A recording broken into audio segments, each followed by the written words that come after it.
Hi hello ಎಲ್ರಿಗೂ ನಮಸ್ಕಾರ. Welcome to the channel Shilpashree ಅಡುಗೆ ಮನೆ and welcome back to the channel. ನನ್ನ ಯಾರೆಲ್ಲ ಸಬ್ಸ್ಕ್ರೈಬ್ ಮಾಡ್ಕೊಂಡಿದ್ದೀರಾ ಅವರಿಗೆಲ್ಲ ತುಂಬಾ ಧನ್ಯವಾದಗಳು. ಇವತ್ತು ನಾನು ಒಂದು ಮಸಾಲ ಸಾಂಬಾರು ಸೂಪರ್ ಆಗಿರೋಂಥ ಒಂದು ಮಸಾಲ ಸಾಂಬಾರನ್ನ ತೋರಿಸ್ತಾ ಇದ್ದೀನಿ. ಅವರೆಕಾಳು ಸೀಸನ್ ಶುರುವಾಗಿದೆ, ಹಾಗಾಗಿ ಅವರೆಕಾಳು ಅಂದರೆ ನಾನು ಇದ್ದಕ್ಕಿದ್ದ ಅವರೇ ಬೇಳೆಯಿಂದ ಒಂದು ಮಸಾಲೆ ಸಾಂಬಾರನ್ನ ಮಾಡ್ತಾಯಿದ್ದೀನಿ. ಅದ್ರ ಜೊತೆಗೆ ಮಶ್ರೂಮ್ ಅಣಬೆನ ಯೂಸ್ ಮಾಡಿಕೊಂಡು ಮಾಡಿರೋವಂಥ ಒಂದು ಸೂಪರ್ ಆಗಿರುವಂಥ ಸಾಂಬಾರ್ ರೆಸಿಪಿ. ಇದು ಮುದ್ದೆ, ಅನ್ನ, ದೋಸೆ ಎಲ್ಲದಕ್ಕೂ ಸೂಪರ್ ಆಗಿರುತ್ತೆ. ಚಪಾತಿಗೂ ಕೂಡ ತುಂಬಾ ಚೆನ್ನಾಗಿರುತ್ತೆ. ಖಂಡಿತವಾಗ್ಲೂ ಟ್ರೈ ಮಾಡಿ ನೋಡಿ ಹೇಗಿದೆ ಅಂತ ನನಗೆ ಹೇಳ್ಕೊಡಿ. ಓಕೆ, ಇವಾಗ ರೆಸಿಪಿನ ಶುರು ಮಾಡೋಣ ಬನ್ನಿ. ಮೊದಲಿಗೆ ಒಂದು ಪ್ಯಾನ್ನ ಬಿಸಿಗಿಟ್ಕೊಳ್ಳೋಣ. ಪ್ಯಾನ್ ಬಿಸಿಯಾದ ನಂತರ ಅದಕ್ಕೆ ಎಣ್ಣೆನ ಸೇರಿಸ್ಕೊಳ್ಬೇಕು. ಒಂದು 4-5 ಚಮಚದಷ್ಟು ಎಣ್ಣೆನ ಸೇರಿಸ್ಕೊಳ್ಳೋಣ. ಎಣ್ಣೆ ಬಿಸಿ ಆಗಬೇಕು. ಎಣ್ಣೆ ಬಿಸಿಯಾದ ನಂತರ ಅದಕ್ಕೆ ನಾನು ಬೆಳ್ಳುಳ್ಳಿನ ಸೇರಿಸ್ಕೊಳ್ತಾ ಇದ್ದೀನಿ. ಸಿಪ್ಪೆ ತೆಗೆದಿರೋ ಅಂಥ ಬೆಳ್ಳುಳ್ಳಿ ಸೇರಿಸ್ಕೊಳ್ತಾ ಇರೋದು. ಒಂದು ದಪ್ಪ ಬೆಳ್ಳುಳ್ಳಿನ ತಗೊಂಡಿದ್ದೀನಿ. ಅದ್ರ ಜೊತೆಗೆ ಒಂದು 2 ಇಂಚಷ್ಟು ಶುಂಠಿ ಸಿಪ್ಪೆ ತೆಗೆದು ಕಟ್ ಮಾಡ್ಕೊಂಡಿರೋದು ಸಣ್ಣದಾಗಿ. ಒಂದು 2 ಈರುಳ್ಳಿ ಮೀಡಿಯಮ್ ಸೈಜ್ದು. ಮತ್ತು ಇದಕ್ಕೆ ನೀವು ಖಾರ ಮೆಣಸಿನ್ಕಾಯಿ ನೋಡಿಕೊಂಡು ತಗೊಳ್ಳಿ. ನಾನಿಲ್ಲಿ ಒಂದು 10-12 ಮೆಣಸಿನ್ಕಾಯಿನ ತಗೊಂಡಿದ್ದೀನಿ. ಇವಾಗ ಇದಿಷ್ಟನ್ನು ನಾವು ಚೆನ್ನಾಗಿ ಫ್ರೈ ಮಾಡ್ಕೊಳ್ಬೇಕು. ಅಂದರೆ ಮೀಡಿಯಮ್ ಫ್ಲೇಮಲ್ಲಿ ಫ್ರೈ ಮಾಡಿ, ಅಥವಾ ನೀವು ಹೈ ಫ್ಲೇಮಲ್ಲಿ ಇಟ್ಕೊಂಡಿದ್ರು ಕೈ ಬಿಡದಿರೋ ಥರ ನೀಟಾಗಿ ಒಂದು 3-4 ನಿಮಿಷಗಳ ಕಾಲ ಫ್ರೈ ಮಾಡಬೇಕು. ಈರುಳ್ಳಿ ಎಲ್ಲ ಚೆನ್ನಾಗಿ ಫ್ರೈ ಆಗಿ ಸಾಫ್ಟಾಗಿ ಆಗಬೇಕು. ಸ್ವಲ್ಪ ಗೋಲ್ಡನ್ ಕಲರ್ಗೆ ಟರ್ನ್ ಆಗುತ್ತೆ ನೋಡಿ. ಇವಾಗ ಫ್ರೈ ಆಗಿದೆ. ಇದಕ್ಕೆ ನಾನು 1 ಚಮಚದಷ್ಟು ಸೋಂಪು ಕಾಳು ಮತ್ತು ಒಂದು 2 ಚಮಚದಷ್ಟು ಗಸಗಸೆ ಮತ್ತು ಇದಕ್ಕೆ ಒಂದು 6 ಲವಂಗ, ಇದಿಷ್ಟನ್ನು ಫ್ರೈ ಮಾಡ್ಕೊಳ್ಳೋಣ. ಮತ್ತು ನಿಮಗಿದು ಫ್ರೈ ಮಾಡ್ತಿರಲ್ಲ, ಇದು ಗಸಗಸೆ ಎಲ್ಲ ನಿಮಗೆ ಚಿಟಪಟ ಅಂತ ಆಗುತ್ತೆ. ಆ ರೀತಿ ಆಗೋವರೆಗೂ ಒಂದು 2 ನಿಮಿಷ ಫ್ರೈ ಮಾಡ್ಕೊಳ್ಳಿ. ಚೆನ್ನಾಗಿ ಫ್ರೈ ಮಾಡ್ಕೊಳ್ಬೇಕು. ಇದು ಚೆನ್ನಾಗಿ ಫ್ರೈ ಆಗಿದ ನಂತರ ಇದಕ್ಕೆ ನಾವು ಟೊಮೊಟೊನ ಸೇರಿಸ್ಕೊಳ್ಬೇಕು. ಕಟ್ ಮಾಡ್ಕೊಂಡಿರುವಂಥ ಟೊಮೊಟೊ ಒಂದು 2 ಟೊಮೊಟೊ ಮೀಡಿಯಮ್ ಸೈಜ್ದು, ಒಂದು 2 ಟೊಮೊಟೊ. ಹುಳಿ ಜಾಸ್ತಿ ಬೇಡ, ಹಾಗಾಗಿ ನೀವು ದಪ್ಪ ಟೊಮೊಟೊ ಅಂದರೆ ಒಂದೇ ತಗೊಳ್ಳಿ ಸಾಕು. ಮಸಾಲೆ ಸಾಂಬಾರುಗಳಿಗೆ ಹುಳಿ ಜಾಸ್ತಿ ಇರಬಾರ್ದು, ಹಾಗಾಗಿ ಹೇಳ್ತಾ ಇದ್ದೀನಿ. ಮೀಡಿಯಮ್ ಸೈಜ್ದಂದರೆ ಒಂದು 2 ತಗೊಳ್ಳಿ, ದಪ್ಪ ಟೊಮೊಟೊ ಅಂದರೆ ಒಂದೇ ತಗೊಳ್ಳಿ.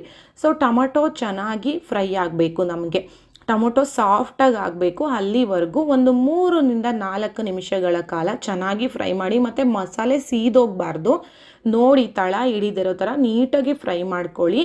ಕೈ ಬಿಡದಿರೋ ಥರ ಅಥವಾ ಕಡಿಮೆ ಊರಿನಲ್ಲಿ ಫ್ರೈ ಮಾಡ್ಕೊಳ್ಳಿ. ಸೀದೋದ್ರೆ ಟೇಸ್ಟ್ ಚೆನ್ನಾಗಿರೋಲ್ಲ ನೋಡಿ. ಇವಾಗ ಇದಕ್ಕೆ ಧನಿಯಾ ಪುಡಿನ ಸೇರಿಸ್ಕೊಳ್ಳೋಣ. ನಾವು ಮಾಡ್ತಿರೋ ಅಂಥ ಸಾಂಬಾರಿಗೆ ನಾನಿದು ಮಸಾಲೆ ರೆಡಿ ಮಾಡ್ತಾ ಇರೋದಕ್ಕಿಂತ 4 ಚಮಚ ಧನಿಯಾ ಪುಡಿ. ಇದಕ್ಕೆ ನಾವು ಬೇರೆ ಏನು ಮಸಾಲೆ ಪುಡಿಗಳನ್ನ ಸೇರಿಸೋದಿಲ್ಲ.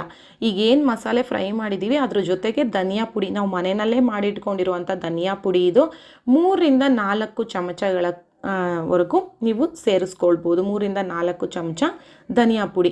ಧನಿಯಾ ಪುಡಿನ ಚೆನ್ನಾಗಿ ಮಿಕ್ಸ್ ಮಾಡ್ಕೊಳ್ಳಿ ಒಂದು ಅರ್ಧ ನಿಮಿಷ. ಆಮೇಲೆ ಈಗ ಸ್ಟವ್ನ ಆಫ್ ಮಾಡ್ಕೋಬೇಕು.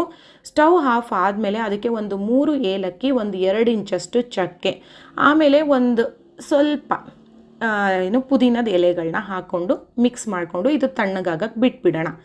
ಇವಾಗ ಒಂದು ಪಾತ್ರೆಗೆ ನಾವು ಇದ್ದಕ್ಕಿದ ಬೇಳೆನ ಸೇರಿಸ್ಕೊಳ್ಬೇಕು ನೋಡಿ. ಒಂದು ದೊಡ್ಡ ಬೌಲಷ್ಟು ಇದ್ದಕ್ಕಿದ ಬೇಳೆನ ನಾವು ತಗೊಂಡಿದ್ದೀವಿ. ಅದಕ್ಕೆ ಒಂದು ದೊಡ್ಡ ಆಲೂಗೆಡ್ಡೆ ಸ್ಲೈಸ್ ರೌಂಡಾಗಿ ಕಟ್ ಮಾಡ್ಕೊಂಡಿರುವಂಥದ್ದು. ಆಮೇಲೆ ಇದಕ್ಕೆ ನಾನು ಒಂದು 3 ಲೋಟದಷ್ಟು ಬಿಸಿ ನೀರನ್ನ ಸೇರಿಸ್ಕೊಳ್ತಾ ಇದ್ದೀನಿ.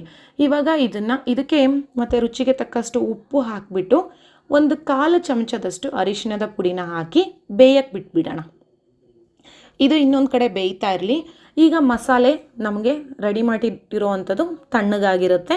ಅದನ್ನು ರುಬ್ಕೊಳ್ಬೇಕು. ಒಂದು ಅರ್ಧ ಕಪ್ಪಷ್ಟು ತೆಂಗಿನ ತುರಿನ ಹಾಕ್ಕೊಳ್ತಾ ಇದ್ದೀನಿ. ಅದ್ರ ಜೊತೆಗೆ ನಾವು ಫ್ರೈ ಮಾಡಿರೋವಂಥ ಮಸಾಲೆನ ಸೇರಿಸ್ಕೊಳ್ಳೋಣ.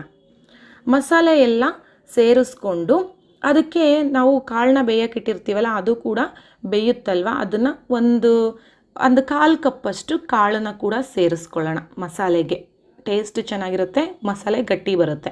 ಇದನ್ನು ತುಂಬ ಸಣ್ಣಗೆ ರುಬ್ಬೇಡಿ, ತರಿಯಾಗಿ ರುಬ್ಕೊಳ್ಳಿ. ಕೊನೆಗೆ ಒಂದು ಇಡಿಯಷ್ಟು ಕೊತ್ತಂಬರಿ ಸೊಪ್ಪು, ನಾಟಿ ಕೊತ್ತಂಬರಿ ಸೊಪ್ಪಿದ್ರೆ ಸೂಪರಾಗಿರುತ್ತೆ. ಇದನ್ನು ಕೂಡ ರುಬ್ಕೊಳ್ಳಿ, ಸಣ್ಣದಾಗಿ ನೈಸಾಗಿ ರುಬ್ಬೇಡಿ. ಕೊತ್ತಂಬರಿ ಸೊಪ್ಪು ನಿಮಗೆ ಹಸಿರು ಥರ ಕಾಣಿಸ್ತಾ ಇರಲಿ, ತರಿಯಾಗಿರಲಿ ಮಸಾಲೆ, ನೈಸಾಗಿ ಬೇಡ. ಇವಾಗ ನೋಡಿ ನಮಗೆ ಮಸಾಲೆ ಕಾಳೆಲ್ಲ ಬೇಯ್ತಾ ಇದೆ, ಆಲ್ಮೋಸ್ಟ್ ಬೇಯೋಕ್ಕೆ ರೆಡಿಯಾಗಿದೆ. ಒಂದು 80% ಅಷ್ಟು ನಮಗೆ ಕಾಳು ಬೆಂದಿದ್ದಾವೆ.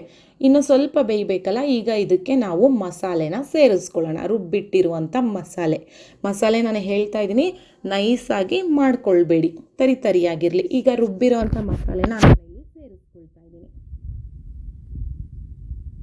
ಮಸಾಲೆನೆಲ್ಲ ಸೇರಿಸ್ಕೊಂಡು ಅದಕ್ಕೆ ಸ್ವಲ್ಪ ನೀರೆಲ್ಲ ಹಾಕಿ ಚೆನ್ನಾಗಿ ಮಿಕ್ಸ್ ಮಾಡಿಬಿಟ್ಟು ಸೇರಿಸ್ಕೊಳ್ಬೇಕು.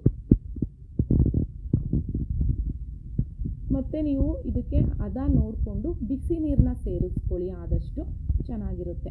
ನಿಮಗೆ ಎಷ್ಟು ಹದ ಬೇಕು, ತುಂಬ ತೆಳುವಾಗೂ ಇರಬಾರ್ದು, ತುಂಬ ಗಟ್ಟಿಯಾಗೂ ಇರಬಾರ್ದು, ಒಂದು ಮೀಡಿಯಮ್ ಹದದಲ್ಲೇ ಇರಲಿ. ಏಕೆಂದರೆ ನಾವು ಕೊನೆಯಲ್ಲಿ ಅಣಬೆ ಸೇರಿಸೋದ್ರಿಂದ ಅಣಬೆನಲ್ಲೂ ನೀರಿನ ಅಂಶ ಬಿಡುತ್ತೆ. ಹಾಗಾಗಿ ಮೊದಲೇ ಹೇಳ್ತಾ ಇದ್ದೀನಿ, ತುಂಬ ತೆಳುವಾಗಿ ಬೇಡ. ಇದು ಒಂದು 3-4 ನಿಮಿಷ ಮಸಾಲೆ ಕುದಿಬೇಕು. ಕುದ್ದಾದ್ಮೇಲೆ ನಾವು ನೋಡಿ ಇವಾಗ ಕುದೀತಾ ಇರುವಂಥ ಮಸಾಲೆಗೆ ನಾವು ಕಟ್ ಮಾಡಿಟ್ಟಿರುವಂಥ ಅಣಬೆನ ಸೇರಿಸ್ಕೊಳ್ಳೋಣ. ನಾನಿಲ್ಲಿ ನೋಡಿ 2 ಪ್ಯಾಕೆಟ್ ಅಂದರೆ 200 ಗ್ರಾಮ್ದು ಅಣಬೆ ಬರುತ್ತಲ್ಲ, ಅದು 400 ಗ್ರಾಮ್ ಅಂತ ಇಟ್ಕೊಳ್ಳಿ. 2 ಪ್ಯಾಕೆಟ್ ಅಣಬೆನ ಸೇರಿಸ್ಕೊಂಡಿದ್ದೀನಿ. ಸೊ ಅಣಬೆನ ಕೂಡ ನೀವು ಅಣಬೆ ಒಂದು 5 ನಿಮಿಷದಲ್ಲೇ ನಿಮಗೆ ಚೆನ್ನಾಗಿ ಬೆಂದ್ಬಿಡುತ್ತೆ. ಒಂದು 5 ನಿಮಿಷ ಚೆನ್ನಾಗಿ ಬೇಯಿಸ್ಕೊಳ್ಳಿ.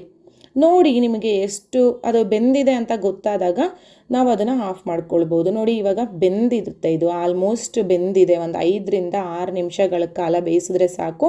ಕಾಳು ಚೆನ್ನಾಗಿ ಬೆಂದಿದೆ ಮತ್ತು ಮಶ್ರೂಮು ಅಣಬೆ ಕೂಡ ಚೆನ್ನಾಗಿ ಬೆಂದಿದೆ. ಇವಾಗ ಇದಕ್ಕೆ ಒಗ್ಗರಣೆ ಮಾಡ್ಕೊಳ್ಳೋಣ. ಒಂದು ಪ್ಯಾನ್ನ ಬಿಸಿಗಿಟ್ಕೊಳ್ಳಿ.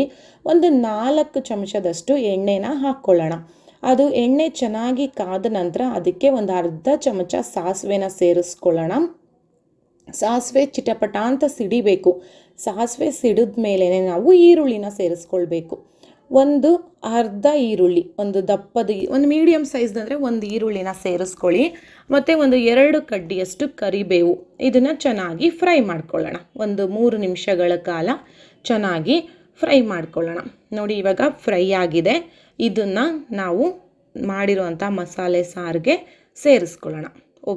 ಒಗ್ಗರಣೆ ಕೊಟ್ಟ ಮೇಲೆ ನೀವು ಸಾಂಬಾರನ್ನ ಕುದಿಸೋಕೆ ಹೋಗಬಾರ್ದು, ಆಫ್ ಮಾಡಿಬಿಡಿ. ಸ್ಟವ್ ಆಫ್ ಮಾಡಿ ಬಿಸಿ ಆಗಿರುವಂಥ ಅಣಬೆ ಇತಕಿದ ಬೇಳೆ ಸಾಂಬಾರು, ಮಸಾಲೆ ಸಾಂಬಾರು ಅಂತಲೇ ಹೇಳ್ಬೋದು. ತುಂಬಾ ಚೆನ್ನಾಗಿರುತ್ತೆ. ಮಶ್ರೂಮ್ ತಿನ್ನೋರಿಗೆ, ಇತಕಿದ ಬೇಳೆ ಇಷ್ಟಪಡೋರಿಗೆ ತುಂಬಾ ಇಷ್ಟ ಆಗುತ್ತೆ. ಖಂಡಿತ ಟ್ರೈ ಮಾಡಿ. ಅದರಲ್ಲೂ ಬೆಳಗ್ಗೆ ದೋಸೆಗಂತೂ ಸಖತ್ತಾಗಿರುತ್ತೆ. ಟ್ರೈ ಮಾಡಿ ನೋಡಿ, ಹೇಳಿ ರೆಸಿಪಿ ಹೇಗಿತ್ತು ಅಂತ. ಆಲ್ರೆಡಿ ಅವರೆಕಾಳು ಸೀಸನ್ ಶುರುವಾಗಿರೋದ್ರಿಂದ ಎಲ್ರಿಗೂ ಈ ರೆಸಿಪಿ ಇಷ್ಟ ಆಗುತ್ತೆ ಅಂತ ಅಂದ್ಕೊಳ್ತೀನಿ. ಇಷ್ಟ ಆಗಿದರೆ ದಯವಿಟ್ಟು ಲೈಕ್ ಮಾಡಿ ಮತ್ತು ನಿಮ್ಮ ಫ್ಯಾಮಿಲಿ ಫ್ರೆಂಡ್ಸ್ಗಳಿಗೂ ಕೂಡ ಶೇರ್ ಮಾಡಿ. ಮತ್ತು ರೆಸಿಪಿ ಹೇಗಿತ್ತು ಅಂತ ಕಮೆಂಟ್ ಮಾಡಿ ಕೂಡ ತಿಳಿಸಿ. ಮತ್ತು ಈ ವಿಡಿಯೋ ನೋಡಿದ್ದಕ್ಕಾಗಿ ತುಂಬ ಧನ್ಯವಾದಗಳು.